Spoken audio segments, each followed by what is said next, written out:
अस्सलाम वालेकुम pigeon corner channel च खुश आमदीद। लो जी भाई जी 4 बजे आ। लो जी कबूतर फड़न लगा है कि देखो अल्लाह के वास्ते जे फड़ होंदा कि नहीं, क्योंकि वावा दिन हो गए कबूतर नहीं को फड़िया। तो उमरे तो बाद पहला कबूतर मेरा ख्याल है मैं फड़न लगा। तो यह देखदा मैं भरा मेरा बनाता वीडियो। अज शादी सी अस उधर बिजी से तो हुणी घर आए तो कबूतर एक आके बैठा भाजी दिखाई ऊपर घर है ना। हाँ जी भाजी नजर आ रहा जी ओ जा रहा है परे नूं। गौर करना जरा गल ते तवज्जा। फैसलाबाद च लगियां बाजियां तो फैसलाबाद जेड़े भरा दा होवे ओ लै सकदा पवंद हो जेदा ते भाजी हर बंदा शौक करदा वा ते असीं ये नहीं चाहुंदे भी किसी दा शौक खराब होवे। ते फैसलाबाद च बाजियां लगियां वा ते जे किसी भरा उदां दा होया ना भी बाजी लाउणी उन्हें ते जरा हाँ ठीक आवन दिओ ते ओह बिला झिझक पिजन कॉर्नर वाले व्हाट्सएप ते कॉल करके लै सकदा। हाँ परेशान नहीं होना। कबूतर बहुत अच्छा माशाल्लाह। ओए होए क्या नज़ारे आ गया काबू। साकी भाई का ही हौसला वा साडे को तो नहीं इदां डिगदा। मैं तो सोटी दे नाल ही भरावो थल्ले नूं आ जांदा सीगा ते मुंडे मजाक करदे सी कहंदे ओहो सागर भाई डिग गया। सागर उस्ताद ही हुंदे आ जी। मैं तो हैगा वां अनाड़ी बंदा ते हुण फड़ के तुहानूं शौक कराउने आ जी। अल्लाह खैर रखे फड़न दिया वा भाई ये तो अपना वा रंग आला ये किदों वा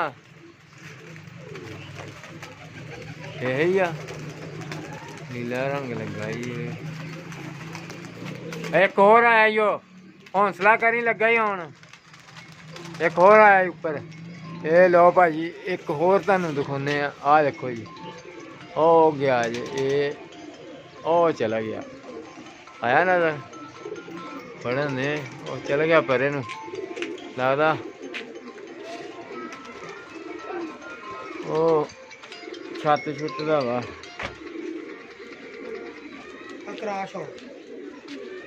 है देखो जी पट्ठी है मेरा ख्याल बड़ी अच्छी अख दी यार पट्ठी देख चौरी क्लोज कर दो अख लागे कर क्लीयर कर नाले खलाई ना दो हाँ बस ठीक है। एक मिनट होर मैं लागे लिया हूँ दिखा पट्ठी है जी बड़ी अच्छी माशाल्लाह यंग जी पट्ठी है पहले धागे दी ते माशाल्लाह मोतियां वाली देखो क्लीयर करें है दे मोतियां वाली पट्ठी भाई जा पर देख तू दे माशाल्लाह माशाल्लाह दे पर थल्ले दिखा पूरे पर है दे ए कन्नी आखिरी काली देखो माशाल्लाह तेज परां दी ते इधर भी देखो आ तीली आ देखा 10वें पर दी आ ते ए रंग लगा भाजी जाम नूं ठीक है जी।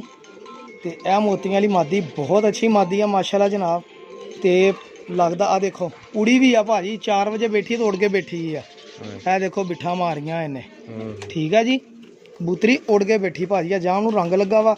साडे भाई चैनल के जरिए मेरा भरा जे किसी दी होवे यह मादी पिजन कॉर्नर चैनल खसूसी आफर आ भाजी जेड़े दोस्त की बाजी लगी आ 0306 70 85 028 ते व्हाट्सअप करे तो अपनी कबूतरी लै सकदा वा ठीक है मेरे भाई। असी कोई रुपया नहीं लेना कोई पैसा नहीं लेना भरावां नूं असी खिदमत लई चैनल बनाया तो इंशाल्लाह असी खिदमत करांगे कबूतर भरावां दे फ्री देंगे।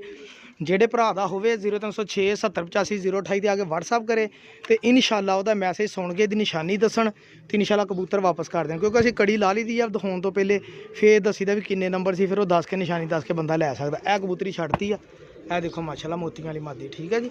राती बारिश हुई है तो सफाई सफूई भी करने वाली है खुडे की। बहुत मेहरबानी शुक्रिया अल्लाह हाफिज़ जज़ाकल्लाह। तो जेड़े कबूतर उड़ाउंदे साडा चैनल सबसक्राइब कर लो तो शर्त यही है साडी कि साडा चैनल सबसक्राइब होएगा तो इंशाल्लाह असीं उन्हां दा कबूतर वापस करांगे नहीं तो असीं कोई नहीं करना सीधी जी गल।